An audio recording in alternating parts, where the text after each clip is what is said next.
Jika Argentina begitu sulit dan harus berjuang sampai babak tambahan saat mengalahkan Cape Verde, maka Prancis juga mengalami hal yang sama, di mana Prancis juga harus melewati malam yang sangat menyiksa di Lincoln Financial Field, Philadelphia.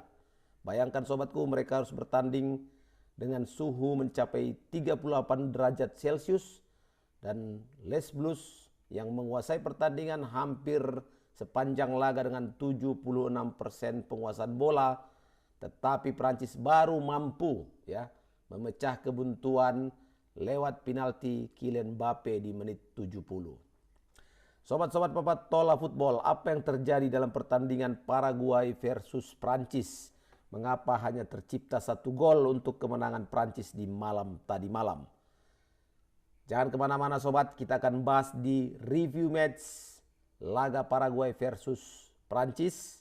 Dan sebelumnya jangan lupa kalian untuk like, share, subscribe, dan berikan komentar terbaik kalian sobat di video Papa Tola Football. Mari kita mulai. Sejak Paraguay mengalahkan Jerman kemarin, banyak orang juga memprediksi Paraguay akan mengulangi pola yang sama saat menghadapi Prancis. Dan kita lihat dominasi Prancis yang luar biasa, tetapi Paraguay memilih bertahan total. Didier Deschamps memainkan formasi 4-2-3-1 di mana dia tetap mempercayakan penjaga gawang pada Mike Maignan, kemudian di belakang ada Konde, Upamecano, Saliba dan juga Digne. Di depan 4 defender tadi ada 2 pemain pivotnya Rabiot dan juga Manu Kone, dan kemudian di tengah di depan ada Olis, Dembele, Barcola dan penyerang Mbappe. Dan dari formasi Prancis tersebut pelatih Paraguay Gustavo Alfaro datang dengan rencana yang sangat jelas. Dia pakai formasi 5-4-1 untuk membuat blok pertahanan Paraguay yang sangat rendah dan juga membuat jarak antar pemain yang begitu rapat. Tidak ada sedikit pun ruang yang mereka berikan kepada Mbappe. Dan bahkan pemain-pemain Paraguay membiarkan saja Prancis menguasai bola selama mungkin, dan target mereka sangat simpel sekali. Target dari Paraguay bagaimana bisa untuk memancing frustasi lawan. Dan disitulah kemungkinan Paraguay akan menyerang melalui transisi. Dan kalau kita perhatikan pertandingan tadi malam, strategi ini berjalan sangat baik sobat. Jadi kalaupun Prancis menguasai 76% bola, peluang bersih yang mereka ciptakan sangat-sangat sedikit.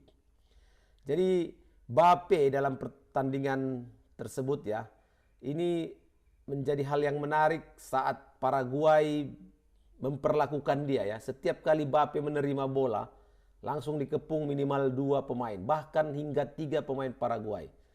Dan kita bisa menyaksikan bagaimana back tengah Gustavo Gomez terus memberikan tekanan fisik pada Mbappe. Belum lagi Andres Cubas, dia beberapa kali melakukan body challenge. Juan Caceres selalu siap melakukan over, dan juga Mbappe bahkan sempat kehilangan kesabaran saat terlibat dengan adu dorong dengan Cubas. Jadi ini pertandingan paling keras yang dijalani Mbappe sepanjang turnamen Piala Dunia 2026 ini. Nah, tapi berbanding terbalik dengan Mbappe yang begitu masih punya perlawanan dengan 3 back atau 2 back dari Paraguay.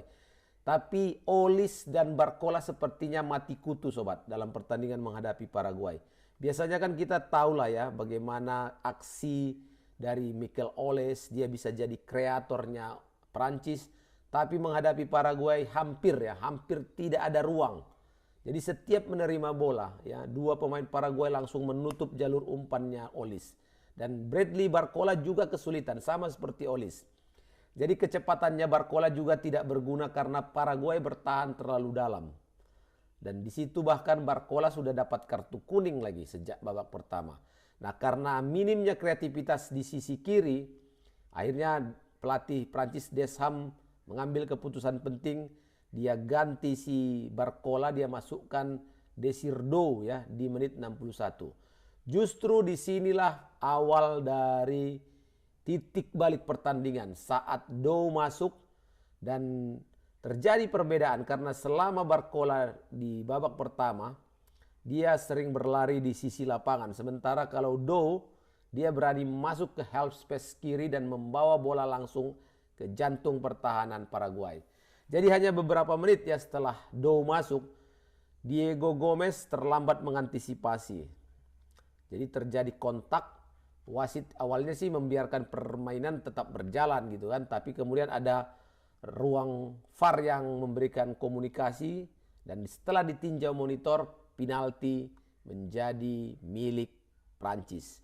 Dan dengan dingin Mbappe, ya bayangkan dengan tatapan puluhan ribu penonton dan dalam keadaan tertekan juga Prancis karena tidak mampu menjebol gawang Paraguay, Mbappe tenang maju sebagai Algojo, dia kirim bola dan Orlando Gil salah membaca arah.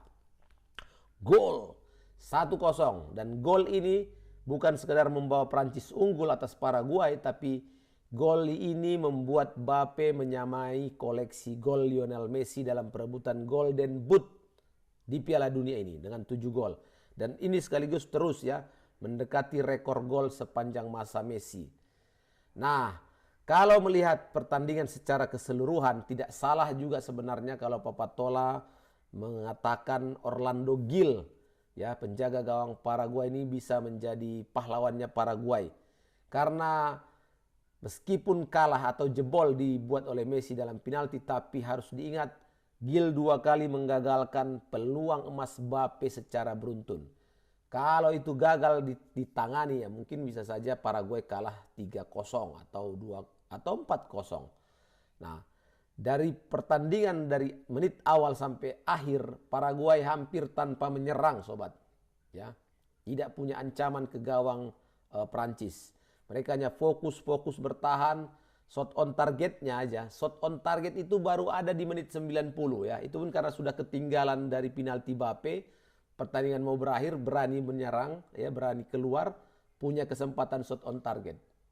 Jadi Julio Cenciso, Miguel Almiron, Avalos, ya Gabriel Avalos hampir tidak pernah mendapatkan suplai bola. Jadi memang benar-benarlah strategi Gustavo Alfaro ini bukan mencari kemenangan terbuka ya. Jadi memang dia berharap pertandingan draw, berimbang, adu penalti, udah. Tapi justru kali ini penalti lah yang membuat mereka tersingkir. Walaupun bukan adu penalti ya, tapi penalti dari Mbappe. Secara taktik Didier Deschamps menang ya, walaupun hanya 1-0. Jadi di saat dia melihat kebuntuan dari Olis dan Barcola yang tidak efektif, disitulah kecerdasannya dia munculkan, dia rubah sistem, dia ganti pemain. Masuknya Dow ini membuat Prancis memiliki pemain yang berani menggiring bola melewati blok rapat Paraguay. Jadi ini solusinya sebenarnya, membuka pertahanan lawan. Kadang ya di pertandingan-pertandingan seperti ini memang bukan soal taktik yang besar-besar, taktik-taktik yang hebat, tapi melainkan apa ya? Jeli melihat siapa pemain yang mampu memenangkan duel 1-1. Dan itu berhasil dilakukan oleh Deschamps dengan menarik Barcola dan memasukkan Dow. Bagaimana dengan strategi Alfaro? Alfaro harus diakui bahwa dia menunjukkan pelatih yang punya kualitas bagus di turnamen ini. Jadi setelah mengalahkan Jerman kemarin ya di babak 32 besar, nyaris juga sebetulnya Alfaro untuk membawa Paraguay ya memaksa Prancis bermain hingga babak tambahan. Tapi akhirnya ada kesempatan penalti di menit 70. Tapi melihat blok rendahnya yang begitu disiplin, 5 back terus menjaga pertahanan dan juga 4 gelandang yang bekerja tanpa lelah ya selama hampir 70 menit, mereka berhasil membuat ya membuat satu tim besar. Prancis kehilangan ide bagaimana untuk membongkar pertahanan Paraguay. Jadi Didier Deschamps mengakui bahwa dia menyatakan bahwa ini bukan pertandingan yang indah ya, tapi justru kemenangan seperti inilah yang dibutuhkan di fase knockout. Dan dia juga memuji kesabaran pemainnya dalam menghadapi pertahanan rapat dari Paraguay dan mengatakan bahwa masuknya Desir Dow memberi energi baru yang memang menjadi pembeda di pertandingan ini. Dan Gustavo Alfaro pun juga tetap menyatakan kebanggaannya pada pasukannya dan dia menyatakan dan menilai bahwa Paraguay memang sudah menjalankan rencana pertandingan yang sudah dia buat dan dengan disiplin. Mereka hanya kalah karena momen dari keputusan melalui VAR. Dan menurutnya para pemain telah memberikan segalanya dan pulang dengan kepala tegak. Secara penampilan kalau Papatola lihat pemain terbaik ada pada Kylian Mbappe. Bukan karena hanya cetak gol penalti, tapi karena sepanjang laga dia terus menjadi pusat perhatian pemain-pemain dan pertahanan Paraguay. 3 bek terus mengawal. Dia bisa tetap menciptakan ruang untuk rekan-rekannya. Dan ketika kesempatan datang dia selesaikan dengan dingin. Ini kan tanda atau ciri pemain dengan kualitas yang besar. Tidak perlu banyak peluang, tapi Mbappe cukup punya satu kesempatan sudah mengubah nasib pertandingan. Dan sobat-sobat Papatola Football ya, kalau menyaksikan pertandingan antara Paraguay dan Prancis, ada hal-hal menarik yang bisa kita lihat. Bagaimana Paraguay memang datang bukan dengan niat bermain indah, tapi bagaimana mereka untuk menghancurkan ritme Prancis. Kemudian Mbappe yang terus-menerus dikawal, dijaga ketat ya, menerima kontak keras, tapi tetap dia mampu untuk memberikan ketenangan untuk dirinya dan juga tim. Tapi memang ada wasit lah ya, jadi sorotan besar. Kalau kita lihat bagaimana dia membiarkan pemain berjalan dengan sangat longgar, pelanggaran keras, tidak ada kartu. VAR pun beberapa kali tidak memilih ya, tidak memilih untuk melakukan intervensi. Dan salah satunya lagi yang memang harus luar biasa ya, yang harus disikapi adalah bagaimana bermain di suhu ya 38 derajat Celcius. Jadi ini memang membuat tempo pertandingan berjalan jauh lebih lambat karena pemain kan takut nih kalau langsung kehilangan energi, stamina kalau bermain cepat. Jadi memang benar ya kalau pertandingan seperti ini cooling break atau hydration break itu jadi sangat penting sekali ya dan harus dilakukan. Dan lagi-lagi Orlando Gil hampir menjadi tembok yang mustahil untuk dijebol oleh Prancis karena kemampuan penjaga gawang Paraguay ini patut diacungi jempol ya. Dan dia akan panjang karirnya sepertinya nih Orlando Gil. Sobat-sobatku, itu dia yang bisa Papatola sampaikan di review match laga Paraguay menghadapi Prancis, di mana Prancis akhirnya lolos ke babak perempat final. Terima kasih sobat, jangan lupa untuk like, share, subscribe, dan berikan komentar terbaik kalian. Sampai jumpa di video Papatola Football. Assalamualaikum warahmatullahi wabarakatuh.